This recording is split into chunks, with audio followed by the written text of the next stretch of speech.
Fried rice খেতে তো আমরা সবাই খুব পছন্দ করি, কিন্তু এরকম দেশি স্টাইলে লেফট ওভার রাইস দিয়ে যদি ফ্রাইড রাইস তৈরি করা যায় তাহলে কেমন হয় বলো তো।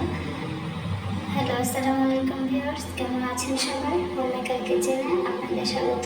আমি আজকে আপনাদের সঙ্গে শেয়ার করছি লেফট ওভার রাইস বা যে ভাতটা আমাদের থেকে যায় সে ভাত দিয়ে কীভাবে খুব সুন্দর করে একটি দেশি স্টাইলে ফ্রাইড রাইস তৈরি করে নেবেন সেই রেসিপিটি। তো দেখতে পাচ্ছেন আমি এখানে কড়াইয়ের মধ্যে তেল দিয়ে দিয়েছি আর একটু মোটা করে কেটে নেওয়া পেঁয়াজ, রসুন আর কাঁচামরিচ দিয়ে দিলাম।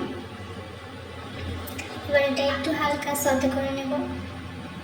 পেঁয়াজ আর রসুনটা একটু নরম হয়ে আসবে, এ পর্যায়ে আমি দিয়ে দিব কুচি করে রাখা টমেটো। আমি এটা আসলে কিউব করে কেটেছি টমেটোটা। আমি এখানে 2টা টমেটো নিয়েছিলাম।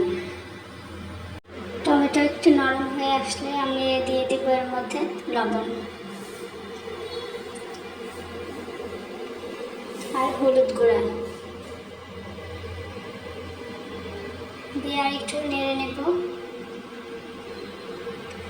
এর মধ্যে আমি ডিম ভেঙে দেব। এখন আমি এর মধ্যে দিয়ে দিচ্ছি একটি ডিমটা আমি ফেটিয়ে নিয়েছিলাম। একটা ফ্যাটানো ডিম দিয়ে দিলাম, দিয়ে ভালো করে নেড়ে নেব। ডিমটা যখন ভাজা ভাজা হয়ে ঝরঝরে হয়ে আসবে তখন আমি এর মধ্যে রাইসগুলো দিয়ে দেব।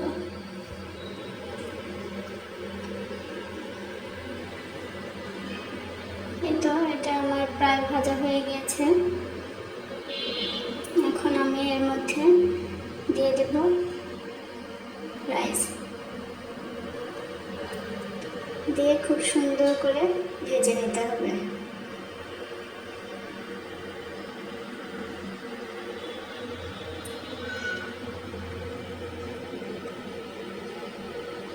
রাইসটা খুব সুন্দর করে ভাজা হয়ে আসলে এর মধ্যে সামান্য একটু পানি দিয়ে ঢেকে রাখবো, তাহলে রাইসটা একটু নরম হবে আর খেতে খুব ভালো লাগবে। এর মধ্যে আমি একটু পানি দিয়ে দিয়েছি আর ঢাকনা দিয়ে ঢেকে দিলাম 5 মিনিটের জন্য। এখন একটু সুন্দর ফ্লেভারের জন্য সামান্য একটু ঘি অ্যাড করে দিলাম, এটা চাইলে স্কিপ করতে পারেন। তো এই তো আমার ফ্রাইড রাইস বানানো শেষ। এখন আমি আরেকটু নেড়ে চেড়ে নামিয়ে পরিবেশন করে দেখাচ্ছি আপনাদের।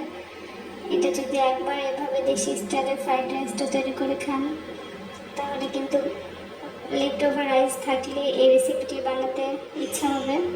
তো আমার আজকের রেসিপিটি কেমন লেগেছে সবাই অবশ্যই কমেন্ট বক্সে জানিয়ে দেবেন। সবাইকে অসংখ্য ধন্যবাদ। আসসালামু আলাইকুম, টাটা।